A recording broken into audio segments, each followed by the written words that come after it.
O nosso palestrante agora é pastor da Igreja da Trindade e reitor e professor de Teologia Sistemática e História da Igreja no Seminário Martin Butzer, de São José dos Campos, São Paulo. É também professor adjunto no Puritan Reformed Theological Seminary, em Grand Rapids, Michigan, nos Estados Unidos. Secretário-geral do Conselho Deliberativo do IBDR e consultor acadêmico de edições Vida Nova. Vamos receber pastor Franklin Ferreira e vamos ouvi-lo com atenção e alegria.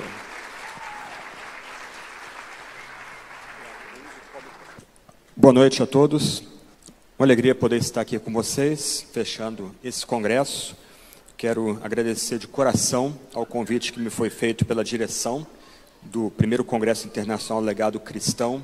Mais uma vez, é uma honra poder me dirigir a vocês aqui. Eu queria só anunciar alguns livros bem rapidamente. Eu estou aqui representando o Seminário Martin Butzer. Nós temos vários cursos sendo oferecidos, desde um curso básico de 1 ano para professores de escola bíblica dominical, diáconos, leigos que querem entender mais a Sagrada Escritura, até cursos do nível de mestrado, mestrado em teologia, mestrado em artes, que nós estamos lançando agora em parceria com o PRTS, e os diplomas sendo emitidos nos Estados Unidos. Nossa escola é uma escola independente. Nosso reconhecimento vem de igrejas locais que mandam jovens para estudar conosco, que depois nós devolvemos às escolas locais. E no nosso stand, que nós temos aqui nosso encontro, nosso congresso, vai ser sorteado um exemplar do meu livro Pilares da Fé, a atualidade da mensagem da Reforma. Então, aqueles que passarem ali podem participar do sorteio, eventualmente ganhar esse livro também. E, como foi dito, eu sirvo na Edições Vida Nova, uma editora que tem servido ao Brasil e aos povos de fala portuguesa há quase meio século. E nós temos vários livros ali em exposição. Eu queria recomendar bem brevemente 3 livros que têm a ver com a minha palestra que eu vou oferecer a vocês. O primeiro é esse livro do Gavin Ortlund, Questões Doutrinárias pelas Quais Vale a Pena Lutar. Um ponto que eu vou daqui a pouco tratar na minha palestra é a necessidade de, como cristãos, nós termos a dimensão de que nem todas as doutrinas que nós cremos têm igual peso. Nós precisamos nos coligar. E algumas vezes, doutrinas de ordem secundária ou terciária acabam tendo mais peso do que doutrinas centrais. Então, esse livrinho do Ortlund vai destacar para a gente quais são aquelas doutrinas que são inegociáveis para a fé cristã e quais são doutrinas que a gente pode divergir em amor e em caridade. Um outro livro tem a ver com outro ponto da palestra hoje. Eu vou tratar daqui a pouco sobre criação, queda, Israel, redenção e restauração. Então, outro livro que tem a ver com esse ponto aí é essa obra de Jonathan Edwards, um lançamento recente, uma história da obra da redenção. Talvez seja a mais importante obra de Edwards. Edwards é considerado talvez o mais importante pregador que os Estados Unidos já produziu. E essa obra é uma obra póstuma, onde ele organiza esses temas que eu vou daqui a pouco tratar na minha palestra: criação, queda, Israel, redenção e restauração. E finalmente, hoje nós estamos rememorando o Dia Internacional em Memória das Vítimas do Holocausto, quando em 27 de janeiro de 1945, os soviéticos, as tropas soviéticas chegaram ao campo de Auschwitz, na Polônia, onde se descobriu depois que pelo menos só naquele campo 1,1 milhão de judeus foram assassinados ali pela máquina de guerra da Alemanha. Então, eu queria recomendar meu último lançamento, Por Amor de Sião. É um livro que tenta reavaliar o lugar de Israel e dos judeus na eleição e na aliança divina. Eu também trato aqui, por exemplo, de uma teodiceia do Holocausto, como justificar os caminhos de Deus, como Deus permanece bom e justo diante do Holocausto. Trato do conceito de terra, como cristãos devem lidar com o conceito de terra na Sagrada Escritura, sobretudo no Novo Testamento. Terra deve ser interpretada de forma alegórica, literal. Como é que é essa questão da interpretação do conceito de terra na Sagrada Escritura e qual a ligação disso com o que nós estamos vendo em Israel? Então, aqueles que quiserem ler mais sobre essas questões ligadas a Israel, terra, judaísmo, eleição e aliança, eu recomendo o meu livro Por Amor de Sião.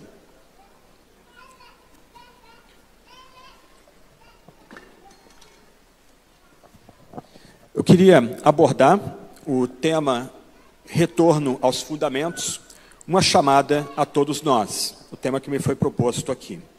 Eu queria começar lendo uma citação. Eu mencionei há pouco a Segunda Guerra Mundial. No final de 1942, quando a maré da guerra se virou contra a Alemanha, um homem, Dietrich Bonhoeffer, que depois foi martirizado pela máquina de guerra nacional socialista, faltando menos de um mês para acabar a Segunda Guerra Mundial, ele escreveu uma carta a 3 amigos dele, Eberhard Bethge, que depois foi seu biógrafo, Hans von Dohany e o major-general Hans Oster, que depois foi morto, inclusive, junto com o próprio Bonhoeffer. Essa carta era uma prestação de contas e uma avaliação do que estava acontecendo na Alemanha até aquele presente momento. Presta atenção no que ele escreve. O grande baile de máscaras do mal confundiu todos os conceitos éticos.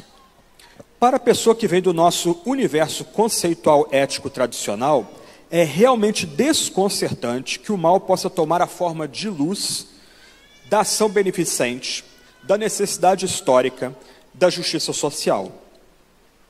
Para a pessoa cristã que vive a partir da Bíblia, isso é justamente a confirmação da maldade abissal do maligno. Há cerca de 3.000 anos atrás, o grande rei de Israel, Davi, perguntou: se forem destruídos os fundamentos, que poderá fazer o justo? Mas na sequência, ele afirmou com muita confiança: o Senhor está no seu santo templo.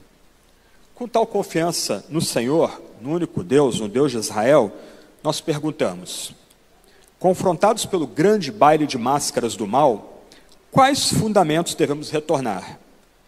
E segundo, por que retornar a eles? Vamos ao primeiro, então. Quais são os fundamentos que nós somos chamados a retornar e a ficar firmes neles? Eu sugiro 3 aqui, pelo menos. Em primeiro lugar, como cristãos, nós somos chamados a nos comprometer com uma compreensão do todo, com a visão do todo. O cristianismo, pelo menos o cristianismo evangélico, é mais do que relacionamento com Jesus, que se expressa, por exemplo, em piedade pessoal, frequência à igreja, estudo da Escritura e obras da caridade. O cristianismo bíblico é mais do que discipulado, mais do que acreditar também no sistema de doutrinas. O cristianismo, no fim, é uma maneira de ver e compreender toda a realidade. É uma compreensão do todo. Se você gosta de palavras técnicas, o cristianismo é uma visão de mundo, ou uma cosmovisão. Mas todo sistema tem um ponto de partida. Numa visão cristã de mundo consistente, a pressuposição absoluta, primeira, é que somente a Escritura é a palavra de Deus. Deus fala por meio da Escritura, Ele se comunica a nós por meio da Escritura, e a Escritura é a chave para interpretarmos toda a criação. Esse é o ponto de partida axiomático para os cristãos. Nossa visão de mundo, nossa cosmovisão é moldada e guiada pela Escritura Sagrada, que é a palavra de Deus. Quando a Escritura diz, o próprio Deus diz. Quando nós lemos a Escritura, Deus mesmo se dirige a nós, e se dirige a nós de forma pessoal. Mas no cerne dessa visão de mundo, dessa cosmovisão, baseada na Escritura, há 5 conceitos fundamentais que nos oferecem um quadro, uma moldura interpretativa para a compreensão da realidade. Ou seja, esses conceitos são criação, queda, Israel, redenção e restauração. Eu queria oferecer breves definições de cada um desses conceitos aí. Para nós, crentes da Sagrada Escritura, crentes que a Escritura foi inspirada pelo Espírito e é a palavra de Deus para nós, a Escritura ensina que a criação do universo e da humanidade são obra do Deus vivo, não produto do acaso. São a obra-prima desse único Deus, o Todo-Poderoso. Para nós, para os cristãos, a criação de Deus tem significado, tem propósito, foi originalmente muito boa, logo nós podemos desfrutar da criação. E a criação se estende além do material, abarcando também o espiritual e o moral. Mas há a segunda palavra, queda. Essa palavra, que aparece ou registra ou resume noções importantes na Sagrada Escritura, estabelece que a criação divina foi totalmente afetada, radicalmente afetada, distorcida pela desobediência de um só homem. Aquela desobediência primeira foi um evento cataclísmico que alterou radicalmente a boa criação divina, introduzindo o pecado, o mal, a morte no mundo.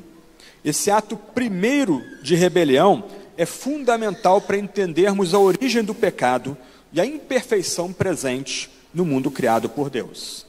E aí nós temos uma terceira palavra. Geralmente aqueles que estudam cosmovisão não encontram essa terceira palavra nos livros que tratam de cosmovisão, mas ela é uma palavra importante. Israel. A Sagrada Escritura fala da eleição de Israel, fala da eleição não só de uma nação, mas de um povo que constitui essa nação.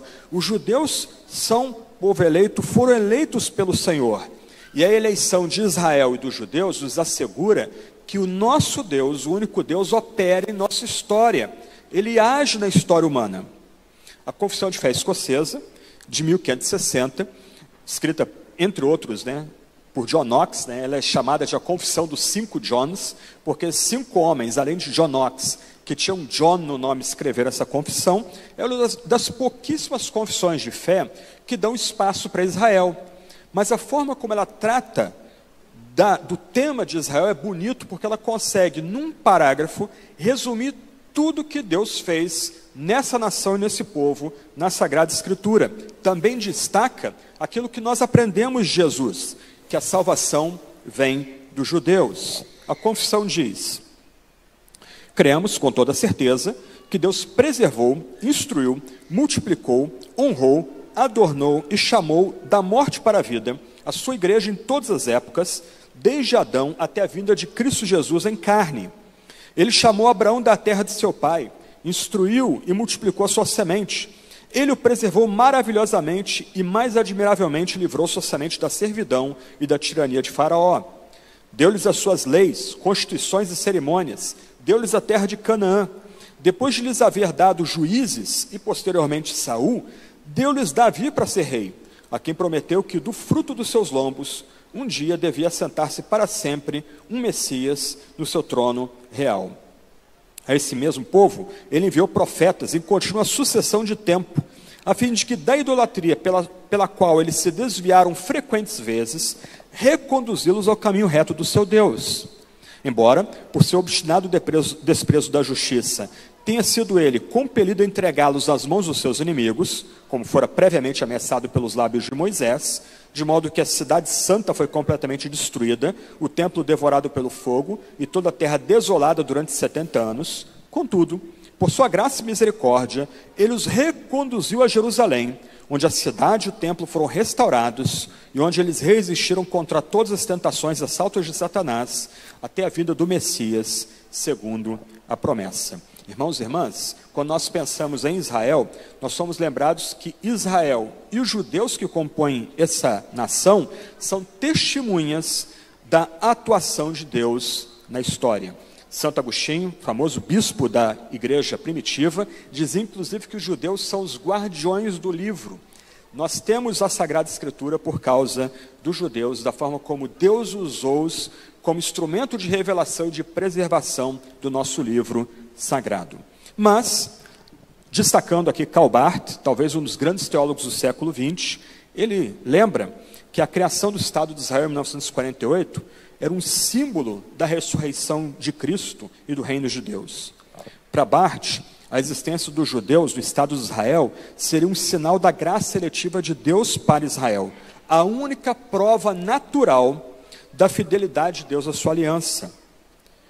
Parafraseando a resposta oferecida ao rei Frederico o Grande pelo seu capelão, Barth afirmou que se existe uma prova da existência de Deus, seria o Estado de Israel. Então a visão de mundo cristã precisa também incluir Israel como parte da sua moldura interpretativa da criação.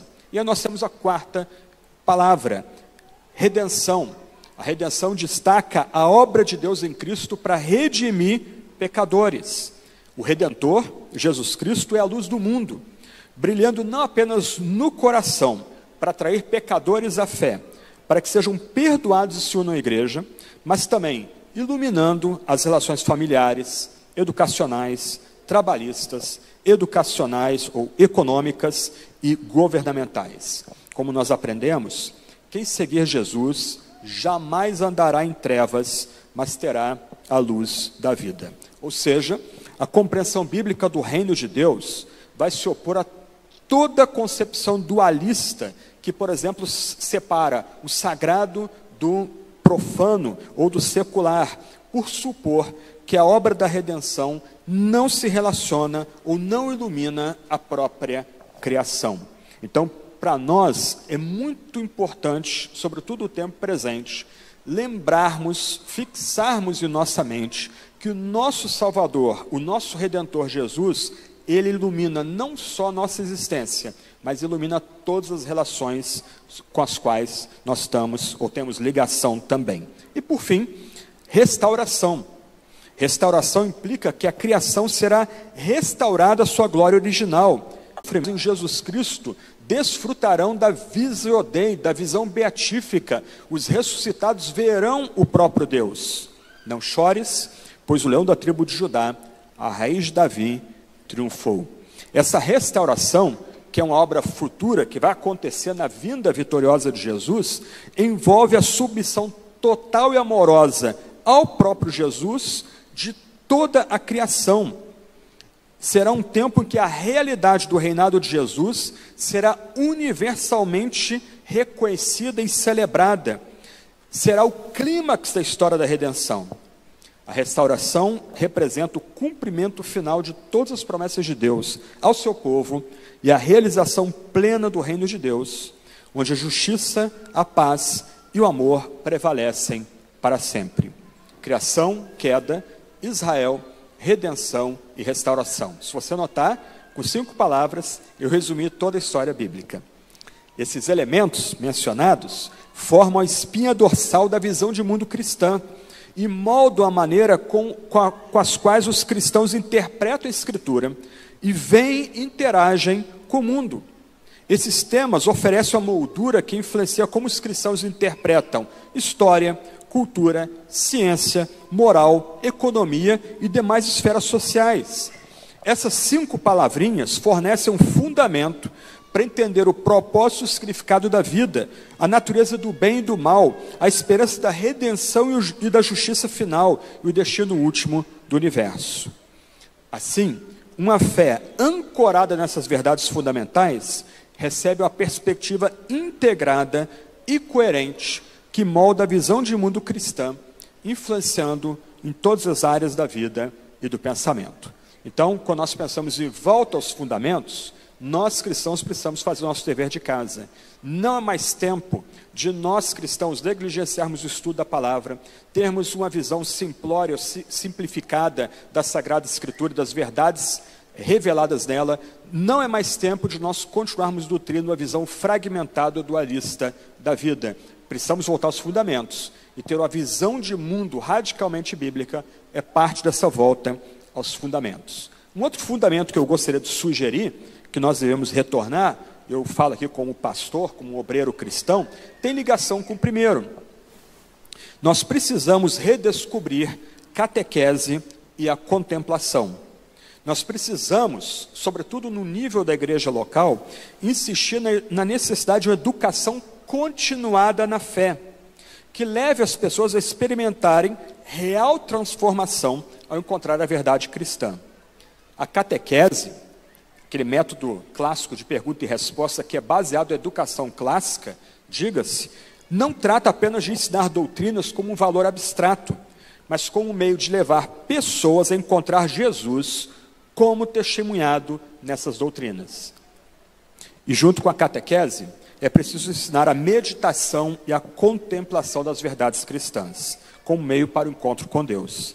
É preciso que os cristãos conheçam a fundo a própria fé, a fim de que, diante das dificuldades que nós estamos enfrentando, nós cristãos nos mantenhamos firmes na tradição bíblica. Voltando a citar Dietrich Bonhoeffer, em seu livro Discipulado, ele vai lembrar que os cristãos que caem em desvios de caráter abandonaram primeiro a certeza sobre a doutrina. Ou seja, quem não crê retamente, não vai agir também retamente. E um terceiro fundamento que nós precisamos voltar, agora mais prático, é que nós precisamos enfatizar a importância da família, da igreja e das associações voluntárias. Muito já foi dito sobre família aqui, eu não vou reprisar o que já foi mencionado. Vocês podem depois voltar essas palestras com mais calma e reavaliar e repensar o que foi dito sobre família aqui. Eu queria dar palavras aqui sobre a importância da igreja local e também das associações voluntárias. Quanto à importância da igreja cristã, a igreja é definida pela pregação da palavra e pela administração dos sacramentos, ou seja, do batismo e da ceia. Assim, uma igreja verdadeira é composta de homens e mulheres que confiam e descansam apenas em Jesus Cristo, aquele que morreu pelos nossos pecados, foi sepultado e ressuscitou dentre os mortos, segundo a própria Escritura. Nós não apenas somos chamados a valorizar a expressão local da igreja, mas também a apreciar a multiforme graça de Deus que age além da minha igreja local e de outras igrejas locais. Eu mencionei há pouco o livro do Ortlund sobre essa necessidade de nós termos uma gradação de doutrinas. Não é mais tempo de nós nos trucidarmos por doutrinas secundárias ou terciárias. Nós precisamos nos unir naquilo que é central, para lembrar do antigo ditado: em coisas essenciais unidade, nas não essenciais liberdade, em todas as coisas caridade. Ou seja, nós precisamos amar não só a igreja que nós pertencemos, mas também devemos amar a igreja de Jesus em outras expressões locais, em toda a sua extensão. E os cristãos, munidos de boa formação doutrinal, precisam integrar pequenas igrejas. Nós precisamos de grupos pequenos, nós precisamos estar juntos, pessoalmente com outros cristãos em grupos menores, aquilo que era chamado de igrejinhas na igreja, para termos ajuda mútua e termos nossa identidade fortalecida de forma pessoal com outros cristãos e cristãs. Ou seja, nós precisamos de um ambiente eclesiástico saudável, adequado, para crescermos na graça santificante e sermos transformados pela ação do Espírito Santo. Os cristãos têm tido muita dificuldade em transmitir a fé para seus filhos. Então, logo seus filhos são inseridos na sociedade, eles são persuadidos a imitar a moda, os gostos e as atitudes pagãs.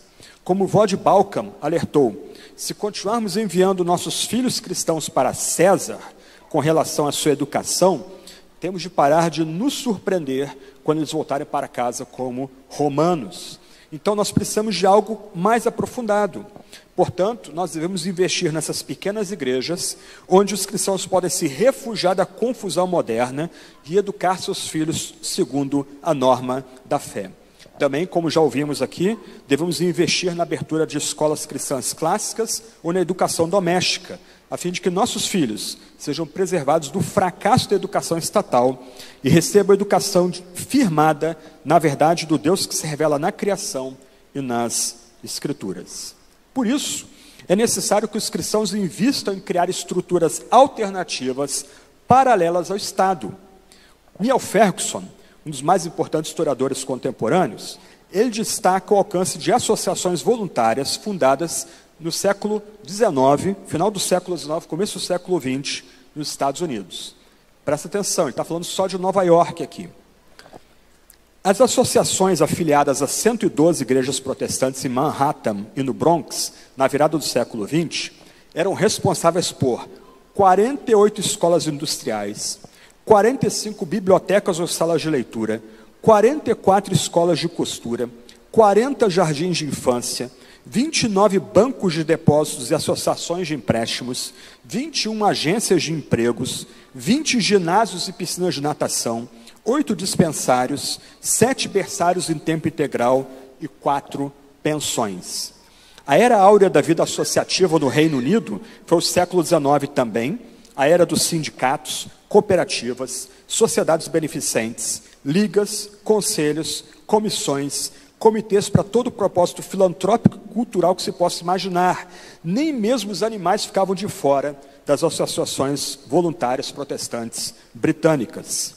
Mas Ferguson nota, na medida que o cristianismo protestante declinou nos Estados Unidos e no Reino Unido, a vida associativa também entrou em declínio. Ferguson argumenta que o colapso da vida associativa laica e religiosa nas comunidades da classe trabalhadora é um dos principais motivos da imobilidade social e do aumento de desigualdade nos Estados Unidos. O surpreendente, o Ferguson mostra que pegando aqui o exemplo dos Estados Unidos que eu mencionei, que dessas várias associações fundadas por igrejas protestantes, no começo do século XX, em Manhattan e no Bronx, no começo dos anos 2000, só 4 permaneciam. Ferguson também afirma: acredito que o ativismo local espontâneo por parte dos cidadãos é melhor que a ação estatal centralizada não só pelos resultados, mas o que é mais importante, pelo efeito que isso tem sobre nós como cidadãos. Pois a verdadeira cidadania não se resume a votar, a garantir sustento e andar dentro da lei. A verdadeira cidadania também consiste em participar do bando, o grupo que vai além de nossas famílias, que é presumir precisamente onde aprendemos a desenvolver e implementar regras de conduta, em suma, a governar a nós mesmos, a educar nossos filhos, a cuidar dos indefesos, a combater o crime e manter as ruas limpas. Onde estão os cristãos que entendem a necessidade de investir tempo, organização e dinheiro para fundar pequenas igrejas e associações voluntárias, que tanto bem podem trazer para os cristãos, mas também para a sociedade de forma mais ampla?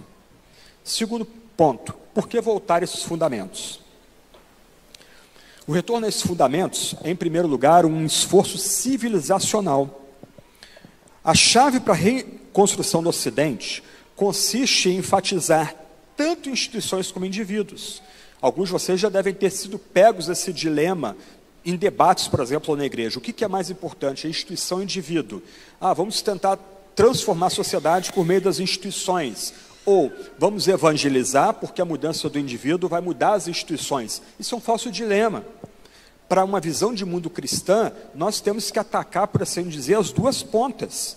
Nós temos que trabalhar para fundar ou reformar instituições e instrumentos culturais estratégicos para a verdade cristã, tais como igrejas, jornais, fundações, universidades, governos e associações voluntárias. Mas, do outro lado, ao mesmo tempo, nós somos chamados a anunciar a redenção em Jesus, que por meio da redenção em Jesus, pessoas pela fé também são transformadas, têm suas vidas mudadas no coração. Mas nós, cristãos, estamos descobrindo que nós estamos isolados num país que nós achávamos que era nosso, que nos pertencia. Essa pode ser um tempo de nos levar a um período de depressão ou de uma espera ansiosa para que Cristo venha. Mas, do outro lado, nós podemos ver esse tempo presente como um tipo de desafio, como uma oportunidade enviada por Deus para sermos purificados e santificados. Há muito que podemos aprender com cristãos que no leste europeu se defrontaram com o comunismo.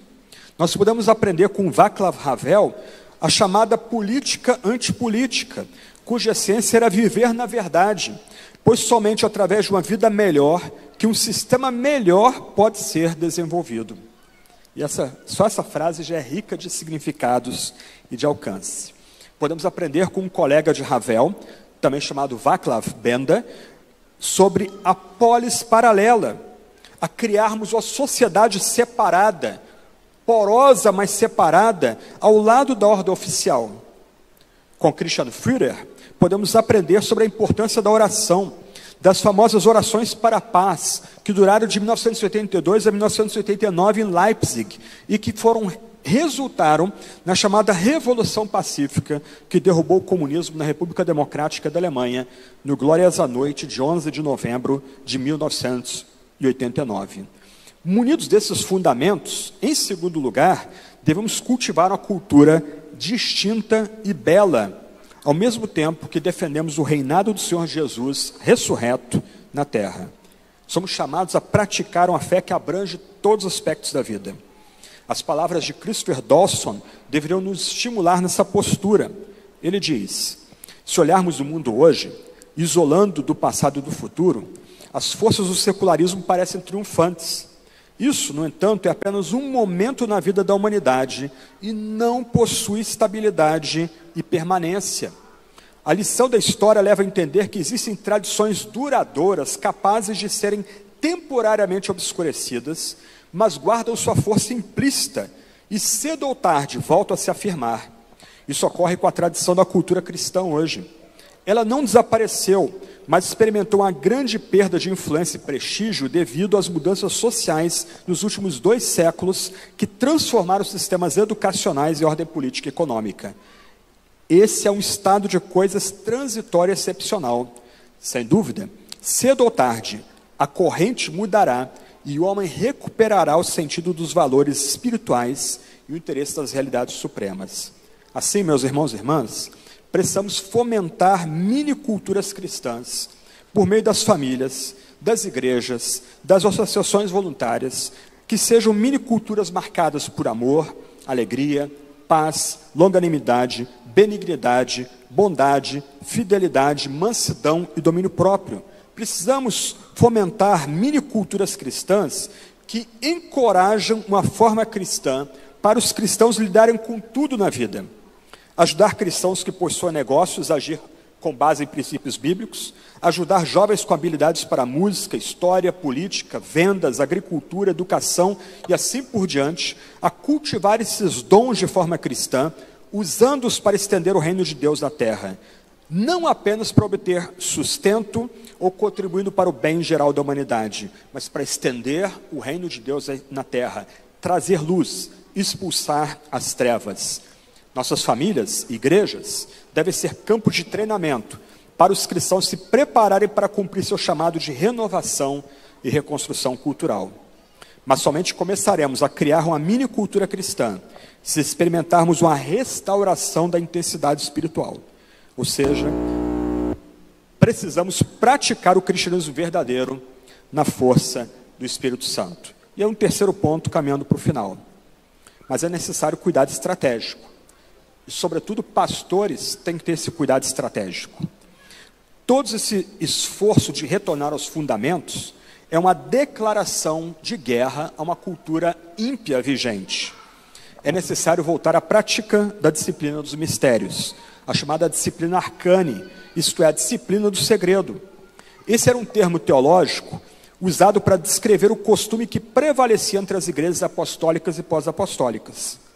Usando a imagem do tabernáculo do Antigo Testamento, a igreja cristã era vista como o local onde os cristãos entravam no Santo dos Santos. Assim, para as igrejas cristãs primitivas, era razoável que a adoração não fosse aberta para todos. Por isso, as igrejas enfatizavam a preservação do significado dos atos litúrgicos, restringindo-os aos membros já iniciados na fé cristã. Tratava-se de uma dinâmica na qual o significado de alguns símbolos e expressões permaneceu em segredo entre os membros da igreja local. Daí a expressão disciplina do segredo, que fazia distinção entre os batizados e os não batizados, entre aqueles preparados para receber a ceia do Senhor e aqueles que eram excluídos dela, dando maior ênfase ao culto e à catequese. O catecúmeno não era um membro pleno da comunidade. E um lapso, um pecado, uma quebra da disciplina, podia significar obrigatoriedade do catecúmeno recomeçar todo o processo de instrução na fé. Portanto, na igreja antiga, o batismo se tornou um símbolo da separação entre o fiel e o mundo pagão em decadência. Como um historiador, Daniel Williams, menciona, Hipólito de Roma, o mais importante escritor da igreja, na capital do império em sua época, mantinha uma lista de vícios e declarações que desqualificavam alguém para o batismo. Desse modo, somente cristãos batizados partilhavam a ceia do Senhor e confessavam o credo da igreja. Como Williams lembra, em um grande número de igrejas, os não batizados, mesmo catecúmenos em preparação para o batismo, eram convidados a se retirar do culto, antes que a igreja celebrasse a Eucaristia e professasse a sua fé pela recitação do credo. Assim, o convite do Evangelho na cristandade primeira era apresentado para os cristãos com salvaguardas quanto à identidade, integridade, singularidade e exclusividade do Evangelho de Jesus. Esta era a forma que os membros das igrejas cristãs encontraram para identificar-se com as tensões, com os problemas do seu mundo, sem que com isso perdessem sua identidade, reencontrada em celebrações litúrgicas, com ênfase na palavra de Deus e na celebração da ceia do Senhor. Portanto, irmãos, sobretudo pastores, na medida em que a igreja começa a ser perseguida no Ocidente, o que se chama de perseguição branca, e na medida em que a igreja, sob o comando de Jesus, declara guerra a uma cultura pagã, essa igreja deve se preparar para receber o contra-ataque das hostes satânicas. E a melhor forma de se preparar para esse contra-ataque é praticando a disciplina do segredo. Eu queria terminar com a palavra de esperança aqui. Em todos esses esforços de retorno ao fundamento e de justificação para retornar a esses fundamentos, nós não devemos ter preocupação com resultados imediatos. Os resultados estão na mão de Deus. O nosso chamado aqui agora é de sermos testemunhas fiéis, permanecermos firmes. E mais do que isso, lembrarmos que os nossos esforços, por si sós, já valem a pena. Nós fazemos o que fazemos porque o que estamos fazendo é digno, é nobre. Ensinar os pequenos em casa, ser membros de uma igreja saudável, trabalharmos e servirmos do mundo para a glória do Deus vivo, com integridade, com disciplina. O fato de fazermos já comunica mérito. Mas precisamos mudar nossa mentalidade. Irmãos e irmãs, nós estamos em guerra aberta com o mundo, em guerra aberta com o próprio diabo. Cada cristão precisa se ver agora como um soldado chamado e escolhido para travar um novo combate que a igreja cristã está enfrentando, tanto no Ocidente, mas também na Ásia e na África. Nós estamos enfrentando aquilo que Václav Havel chamou de batalha diária, ingrata e interminável dos homens para viverem maior liberdade, verdade e silenciosa dignidade. Nós temos armas espirituais poderosas à nossa disposição. Nós não precisamos temer. O Senhor está no seu santo templo. Nós estamos debaixo do comando do Rei Guerreiro Invencível, que destruirá toda oposição mundana e satânica contra o estabelecimento do reino de Deus. Nós podemos confiar que o anticristo e seus exércitos serão totalmente derrotados pelo nosso Salvador. Que retornemos aos fundamentos, que nos enganjemos no combate seguindo o Messias e Salvador vitorioso que avança na nossa frente. Como James Renwick, que foi martirizado na Escócia em 17 de fevereiro de 1688, afirmou: tem havido dias gloriosos e grandiosos do Evangelho nessa terra, mas eles serão nada em comparação àquilo que haverá no futuro. Aos que perguntam: o que acontecerá ao mundo? Respondemos: seu reino está chegando. Aos que perguntam: o que está diante de nós? Respondemos: ele, o rei, está diante de nós. Aos que perguntam: o que podemos esperar? Respondemos: não nos encontramos à frente de um deserto inexplorado de tempo não cumprido, com um objetivo que ninguém ousaria predizer. Estamos fitando o nosso Senhor vivo, nosso juiz e salvador, que estava morto e vive para todo sempre.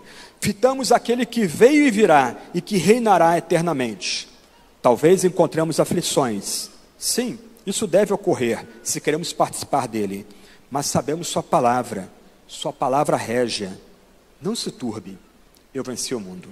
Vamos orar?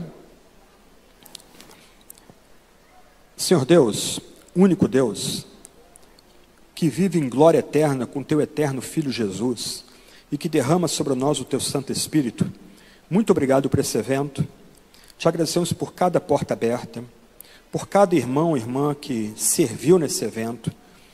Obrigado, ó Deus, pelos parceiros que se uniram para fazer esse evento acontecer. Muito obrigado por todas as palavras proferidas aqui nesse encontro. Ó Deus, essas sementes foram lançadas.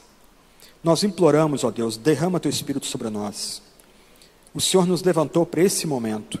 Então, capacita-nos, derrame teu Espírito, banhe-nos com teu poder, ajuda-nos a sermos testemunhas fiéis, ajuda-nos a nos unirmos e nos arregimentarmos para essa guerra contundente contra o pecado que ruge diante de nós.